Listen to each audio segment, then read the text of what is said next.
You alright, Scott? It's not him, but it sounds like him. Anyways, welcome to LA. Thank you. And if you want to introduce yourself. Hello, I'm Kelly from Stereophonics, and I'm at LA. It's always a funny question to ask someone to. It is a bit weird, yeah. How is the trip going over the Brief tour? It's good. We're just over here for a couple of weeks, really, doing some acoustic shows. For a couple of reasons, we've got a few new musicians in the band, so it gives us a chance to work things out with them. And our drummer just had a baby boy today, so Oh wow! he's off having maternity leave. So is that the reason? It's one of the reasons, and it's just like a preview of the record before it comes out, really. I did a few acoustic shows back home and it worked really well, so once the record company sees something that works really well, they ask you to do it all over the world. It seems kind of funny that you guys are touring now when the album won't come out for another 2 months. Yeah. We've never done that before, not in America anyway. But we're coming back in May to do it with a proper band, you know, the 5 of us, electric, so this is just a chance to kind of fill a few holes and remind people that we're still there, I suppose. How's the response been? It's great. Every gig's been sold out. We started in Atlanta, we did New York, Boston, did one show in Toronto, which was great, in the Opera House, and we do San Francisco tomorrow, and then we go back to London and start the British tour out there. Do you notice the difference between American fans and then back at home? Not so much on the acoustic shows, because everybody just kind of sits down and listens. It's less of a different atmosphere, because the acoustic show can only kind of go one atmosphere anyway, because it's quite mellow and it's very listening, songwriting kind of thing. Apart from Minneapolis, when it was very, very small club and everybody just stood up anyway. But yeah, it's pretty much similar on this tour so far. I have like a whole host of questions. I've actually got quite a few questions from a lot of fans over here. Okay. One question I'll ask you right now. There was someone named Tulia in Finland, and she's curious when you might be touring there. Finland? I've got no idea. When everyone stops in Finland.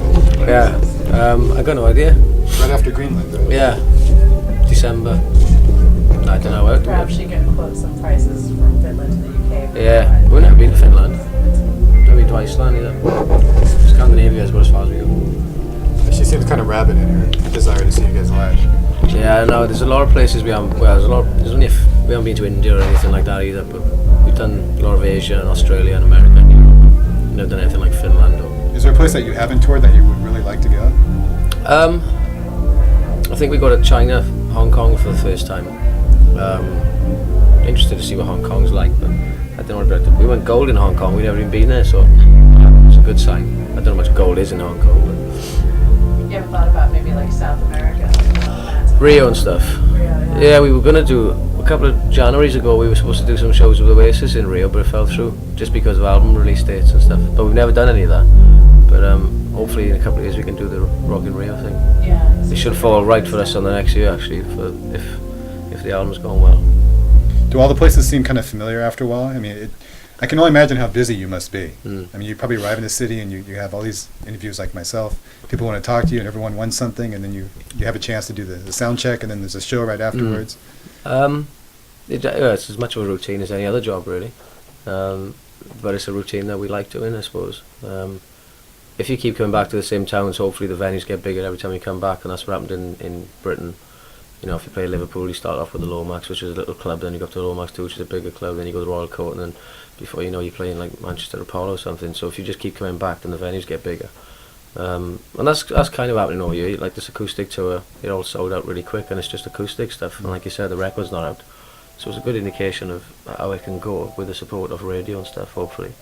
I'm always curious because there are quite a few bands in England that would like to do well here, and it seems like there's this big barrier between skill and the success they have in the UK as opposed to how they do over here. And it must be real intimidating to come over here and not get the same treatment that you get there. You have to approach everything in a totally different manner. Well, to a point, there's only so much you can do yourself, really. We play the same show, we talk the same talk, and we can only do the same thing. We release records and make records for ourselves. But sometimes being on a small label, it can be great in some countries and also great in other countries. You know, it's a brand new label. sometimes we're kind of like a guinea pig, and sometimes we're very much a priority. So in a lot of ways, if you can't, in America it's very dependent on radio and MTV and stuff like that, whereas in Europe it's very dependent on press, and you end up doing like 13 interviews a day talking, and you get to a lot of people. And plus touring is much easier to do in Europe than it is in America because it's much smaller. You know, it's different. It's different boundaries. There's not many American bands that break England either. It goes both ways really, and I think a lot of it is that record companies take a long time to actually work out how to market that band in different markets. And sometimes if a band in Britain is successful in Britain, they get lazy and they don't actually leave a country because they become complacent or they're very successful in the other countries. But I think we've always wanted to try and do it over here, so you just keep coming back. And I think in a lot of ways we're probably a bit more international sounding than most British bands because we're not doing the Cockney accent thing and all that. And a lot of the influences we got are pretty much American bands and stuff. It's very 70s influenced anyway. Do you have a different mind frame when you come over here? Because just like we're sitting here waiting for you guys to show up, and you get out of a cab, and you actually get your own bag out of the back and everything. It's like totally different from what I'd expect. Well, I get my own bag out. I get my bag out of the car no matter where I'm playing. I've been on stage with the Who in the Albert Hall, and that's go outside and flag a black cab out. You know, I'm not the type of person that gets a limo everywhere, no matter how big the venue is. And the people that work for us never get the getaways right anyway. Well, it kind of keeps you level-headed, right? I like carrying my bag. I know it gets there then. If I leave one of these to it always gets lost. Be a good song title. Yeah, well, I like carrying my own bag. People are all surprised with that. I don't know why, but yeah. I guess we expect musicians to have like an You can't win though, because if you see kids in airports and stuff, and you carry your own bag, they start laughing. You carry your own bags, but if you weren't carrying your own bags, they call you a hit. Yeah, if you had like 50 people entourage. So you can't really win. So you just be yourself. Well, another question that goes along with seeing people and being in the public. When you become more famous or you do better, do you find it more of a job to even go in public? As far as like you're probably one of the better looking men in the music business.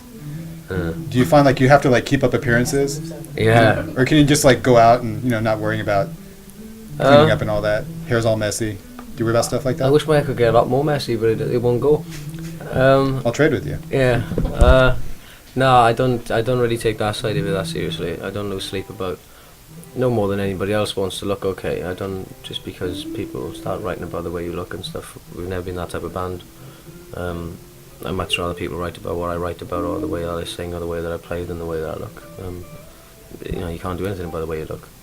So no, I don't try to keep up appearances no more than anybody else does. You look in the mirror in the morning, you put yourself as right as you can, and then you leave. So it's a pretty big attempt just to kind of be yourself.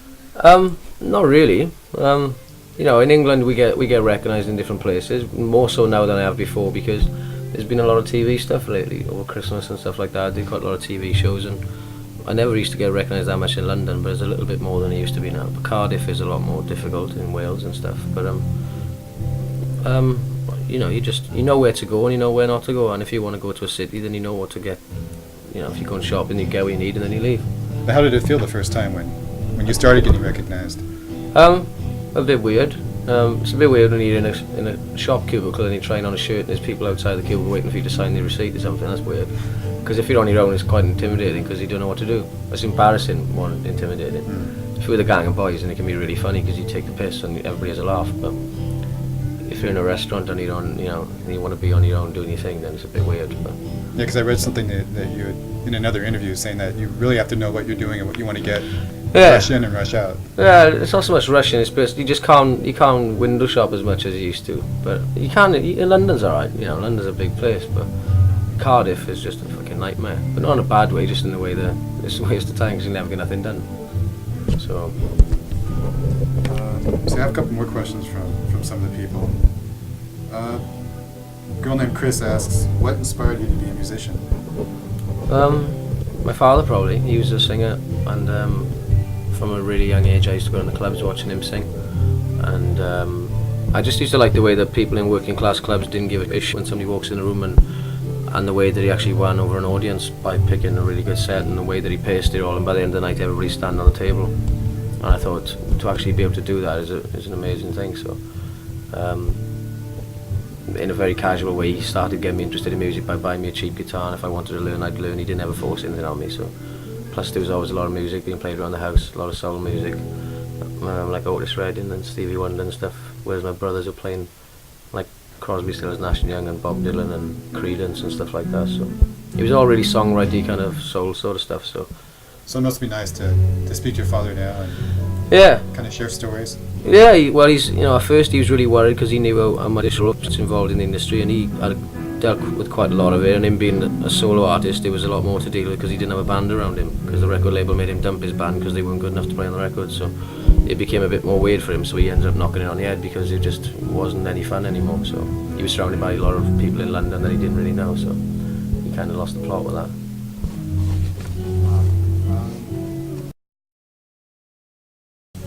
Going back to the music itself, a lot of the new music has a very different approach to it. It's like we're listening to now during the sound check. It's much more laid back. It's mellower. Do you see it more as maybe a maturation process?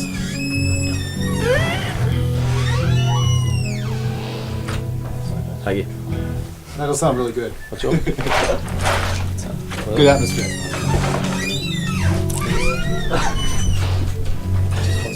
I was just killing time till you got here.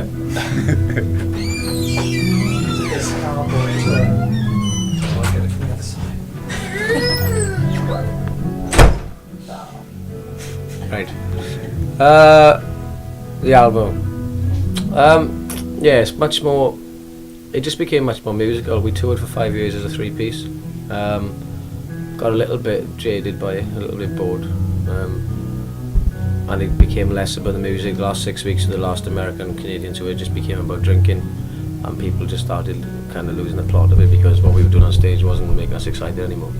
So then when we went, I'd written about 9 songs by that point, so when I went back in the studio I really wanted to make it much more ambitious and creative musically, rather than every hole in the songs being filled with loud guitars and drums and stuff and quite a loud voice. I wanted to kind of add pianos and harmonicas and gospel singers and just make it a record that I've always, more a record I'd buy than make then really, I suppose, and not be afraid of how to reproduce it live, because now we got the opportunity to take extra musicians anyway, whereas before we couldn't really do that because people want us to be seen as a three-piece and we couldn't afford it. Because like lyrically, you've always written more about stories, about what you see around you, and it seems to come across better with the newer songs. There's more space to hear the lyrics. I think a lot of lyrics I've written in the past have been missed because the band has been too loud. Even the quiet songs were loud, really, with the way the Stewart was playing drums, and we all sat down and talked and just decided to be less of a rock band and more of a proper band. We'd been bluffing for 5 years, and we just wanted to. After you tour with people like Red Hot Chili Peppers and Beck and the Black Crowes and Aerosmith and people like that, you just want to be a better band. And we came home and decided to try that. So has this helped reinvent your passion for the music itself? Yeah. And for being in a band? Yeah, and doing the acoustic thing back home was just doing it for the fun of it, and it was the best I felt on stage for like probably a year and a half. I'm ready to go electric again now, mind, but it's just a nice way to mix and match really. It keeps you fresh, and you can learn a lot more about dynamic on stage. And these songs are much less of like 3-minute songs where they start here and finish there. There's a lot more freedom to go off and try different ideas and different versions of things. They don't have to be identical to the record on this album, which is a nice thing. You don't restrict it in that way. But for people like you, obviously that's great, but we don't know that yet. When you go electric, how are you going to present these songs? Like, you've done venues that are quite large, like Wembley, and is it going to be? Are you planning to continue? Starting off small, yeah. We're going to start off in places like Shepherd's Bush Theatre, Empire, like seated theatres, half-standard theatres of about 2,000 people, and then work up to the bigger shows throughout the summer and then the end of the year. But the acoustic versions are quite different to the versions on the album, and the album versions will be pretty much like they are. When we go home from this tour, we got 2 weeks rehearsals with Stewart. And I'm just looking forward to playing it, really. The album, we haven't played it since we recorded it, the album was finished in August. So by the time it comes out, it's been out nearly a year. So we're ready to make another one by next August. So you've already written some songs, or? Yeah, a little bit. You don't tend to write a great deal till about 6 months after the record's released because you can't let it go. and then once it's out there, then you know there's nothing more you can change about it. So you just got to realise that it's done, and you make a new one. Now with this new sound, this is kind of a joke question. Are you gonna have to give up your award from Kerrang? No, the first song was for Kerrang. Okay. Yeah, we did the first song just to keep in with Kerrang. They've given us a front cover actually, so they still like us.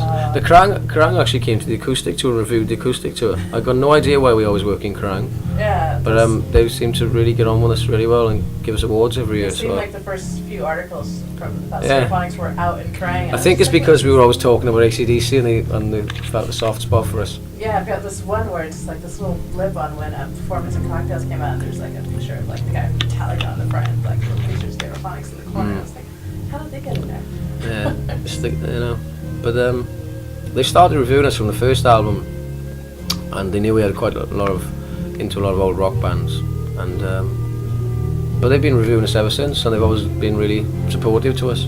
They've given us a few front covers, and lots of awards, and So maybe they brought some hard rock fans over yeah. to use. Well, we've been the weirdest thing weirdest thing we all find with the band is we can be in every magazine from Smash Hits to Loaded to The Enemy to Melody Maker to Q to Mojo, and we've never understood who our audience is. Whereas bands like Ash or somebody, they've just got a student audience. When they grow up, they kind of haven't got an audience anymore. But we've been from 15 to 55, and we don't really know which songs they like. That's why the albums kind of end up being so varied. Is there a fear that with the new sound you might lose part of that audience that you had before? Not really. Well, I'm not scared about that. I'm not going to be playing More Life in a Tramps Fest and stuff like that anymore. It's like the Beatles playing Hard Day's Night the rest of their life. You can't do it. You just fucking can't put that little cheeky smile on anymore. You just get bored with it. It just doesn't excite you to play that song. When you write it, it's great. It's like a Kinks little punk pop kind of song, and that's fine. But you've got to kind of move on to keep yourself excited by it. If you look bored on stage, they're going to be bored. I'm sure we'll end up playing a lot of songs they know anyway. So So you just hope that your passion translates well, hopefully to the audience grows with us. That's the theory, really. It's the same as all the bands and people we've looked up to, like Madonna or U2 or REM, or the people that kind of change with the times, and you've just got to try and be one step ahead of yourself all the time. Because if you start repeating the albums you do, then people are going to see through that. You can either, especially in Britain, you can be a band like Supergrass, who is a band we love, and they kind of got to the arena stage, and they didn't really do much to change, and they didn't really put a lot more work in, and they ended up going backwards and ended up playing the Forum and stuff again. And it's not really something we wanted to do. So, and we've seen all that because we kind of got signed on the back end of all the Britpop stuff, and we've seen the fuck ups Oasis did and Blur did, and we've seen how they got back out of those fuck ups. So we kind of didn't fall into it. Hopefully, or you try not to anyway. We don't know because the album's not released yet, but you try to see forward a little. I have another question from a listener. I think her name's Claire Bear. I think it's the email address. Would you prefer to reduce someone to tears through a song, or have a standing ovation? I'd like them to stand there and cry. Stand and cry with little lighters. Yeah. Well, you can leave the lighters. The lighters annoy me a little bit, but there you go. I'm just upset you're not going to ask my next question. Okay, so this is from Bernie. Yeah. Did the success of your duet with Tom Jones surprise you? Yes and no, really. It's one of those things that some people think you shouldn't do it because it's not cool to be singing with Tom Jones, and then we just think, well, fake off, the guy is a legend. He's sang with Elvis and Sinatra, and he's had dinner with Muhammad Ali, and I couldn't care less what people think, because I know I'm going to get better stories of him than some fucking spotty little couple in London.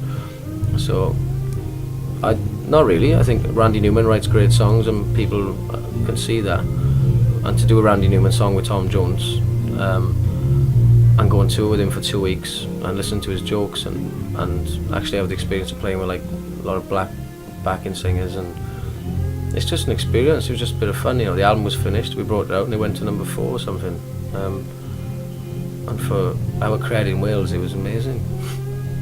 Did the single go like to the top of the charts? Yeah, it went to number 4. Yeah. And the second part of the question is, do you find a lot of older women attending your shows now and throwing their knickers on Since stage? Tom. Well, I did a few Christmas shows with Tom. I had December off, so I joined him on stage in Wembley and stuff, and I took some knickers on for him as we sang Otis Redding songs. But I haven't yet had a pair of big knickers thrown at me. We'll fix that tonight. Okay. We'll go out and get some bring it Thank out you. there for you. We'll tell the fans that's what you want. As long as I've had a bra thrown at me. and they came up with it in the night and asked for it back as well. But our road crew, Swampy, had that. He used to collect bras. Just no men's underwear. No, no men's underwear, no. We'll go out and find an old woman. There's plenty in this neighborhood. I'm sure there is. And, you know, we'll toss one out. I'm sure there is.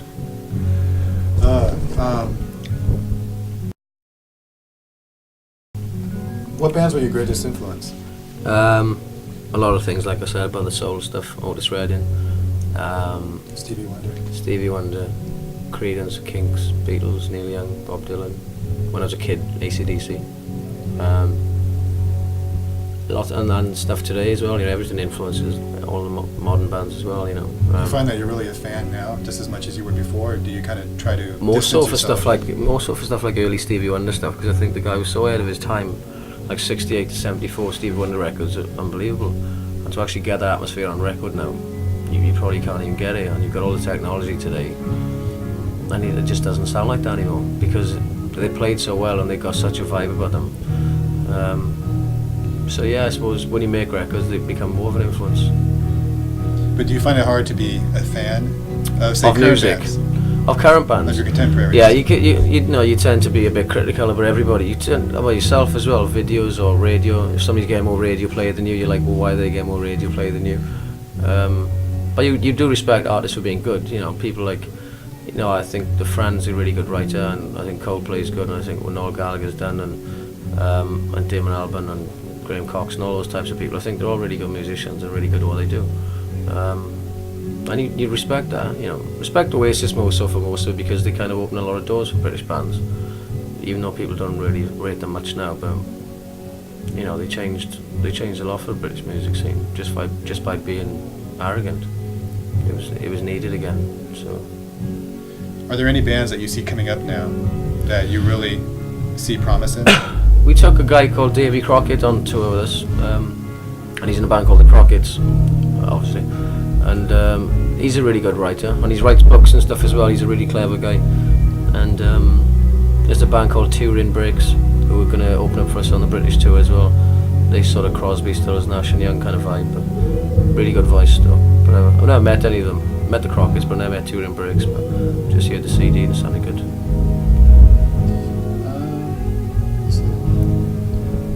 As far as what do you see as the future in music, say in 10 years?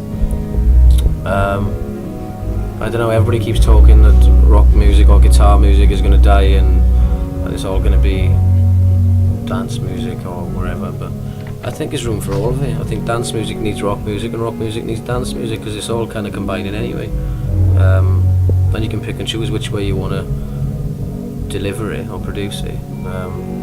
You know, we've made a quite authentic sounding record, just using, you know, old Wurlitzers and pianos and stuff, and in a way that stands out just as much as someone else stands out, because not many people are doing that as well at this particular time, and we just wanted to do that this time. I'm not saying the next record's not going to be really modern sounding. You just gotta, you know, we're only on our third record.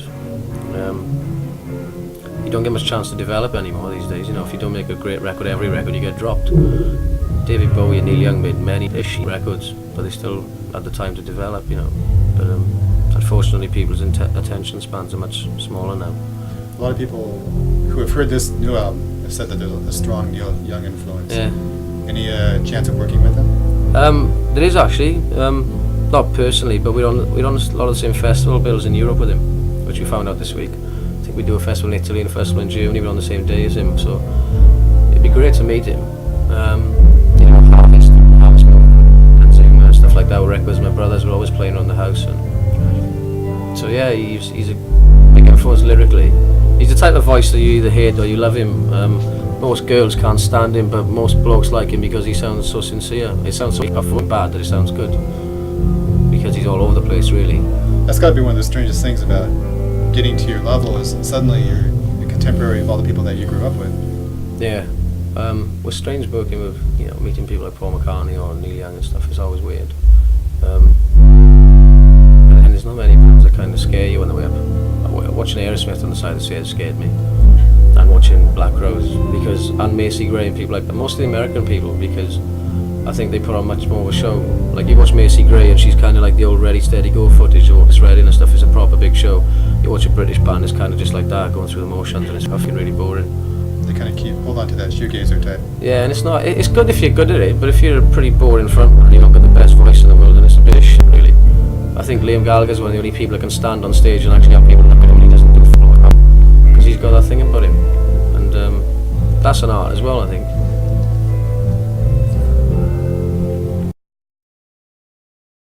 Do you find it odd that your new album is already all over the internet? Not really, no. I think everybody's record gets all over the internet. It's on Napster now, isn't it? It took a while to get on it, really, because it's been kicking about for, like I said, it's finished in September. Kids are going to download it if they like it. They're going to buy it anyway. It's the same as when we used to tape cassette copies. Like, I haven't really got a big argument for it. I just think if you make a record, I think the artwork and the proper quality of it is part and parcel of it. And I'd like to get the whole package because I think I judge albums. You kind of see colours when you get albums. I do. You know, when I listen to my old records, the album cover kind of gives you the colour of what the album is. It's a weird thing, but I think all that's part of it. And I don't think you can get all that from an internet copy of a CDR. You know, the quality's not good enough, and I don't think you get all the atmosphere of it. So. Do you think it damages the album at all by the fact that it's already available all over the net and doesn't really come out domestic or through the stores in 2 months?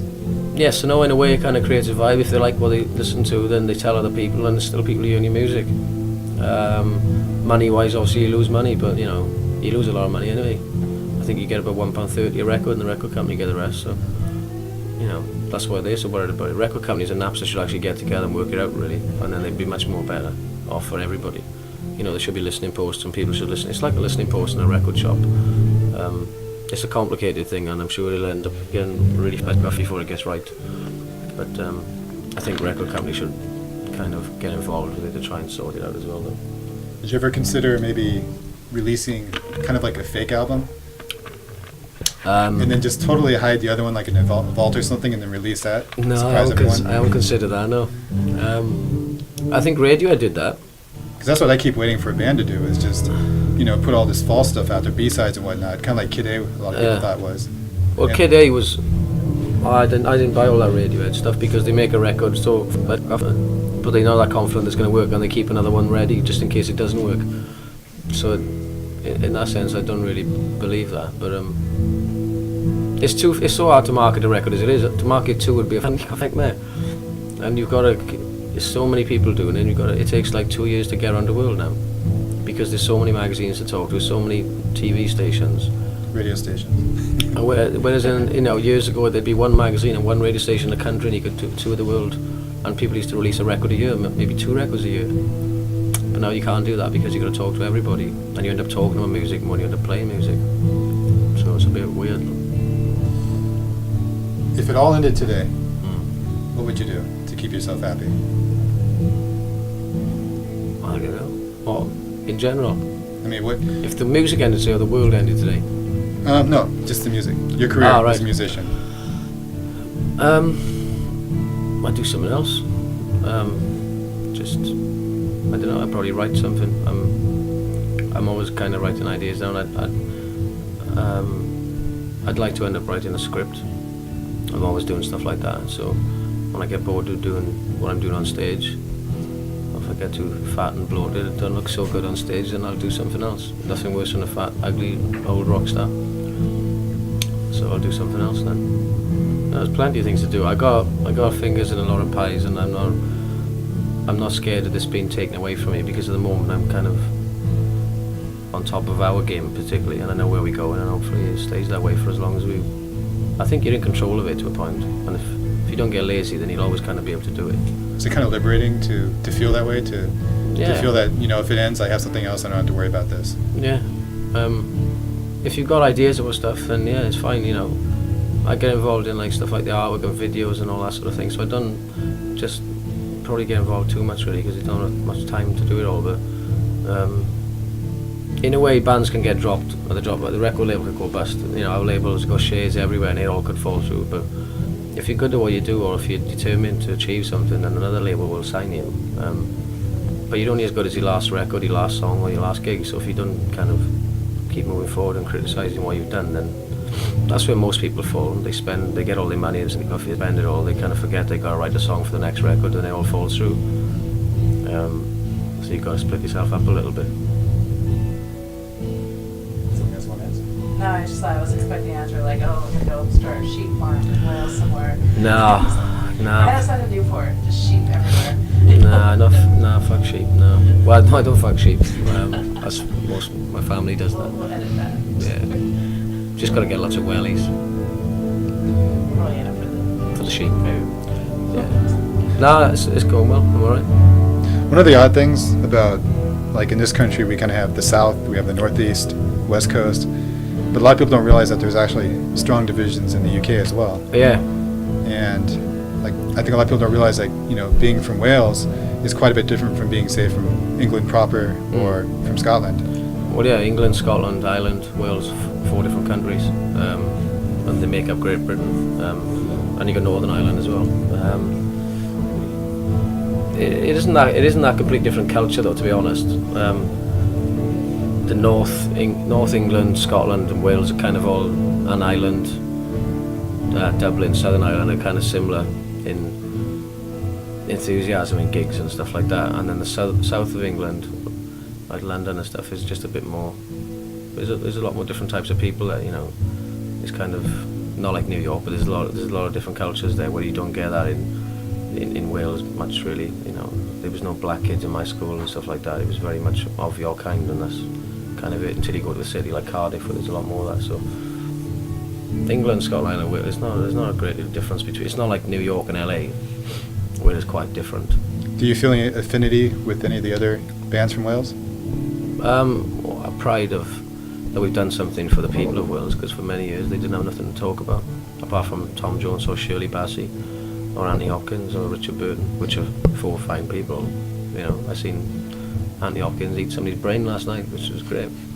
But no, it's good. You know, Catatonia and Mannix ourselves, I think we all got really successful albums at the same time, and it was really funny actually to see all of us. You know, the covers of The Enemy, the Melody Maker Select magazine, Q was all Welsh bands, and kids haven't had that before in Wales. So for them, they got like a sense of, off you've been laughing on us for years, and now we've got that. But as a band, it's not. I don't want to make it a national thing, because then it gets really boring. Everybody says you're from Wales, you're from Wales. It doesn't matter if your songs are good. It doesn't matter where you come from. If you come from in Germany, it doesn't matter. The Scorpions. Well, I think it's about all the questions I have for now. Ta. I really want to thank you for taking a few minutes out. No problem.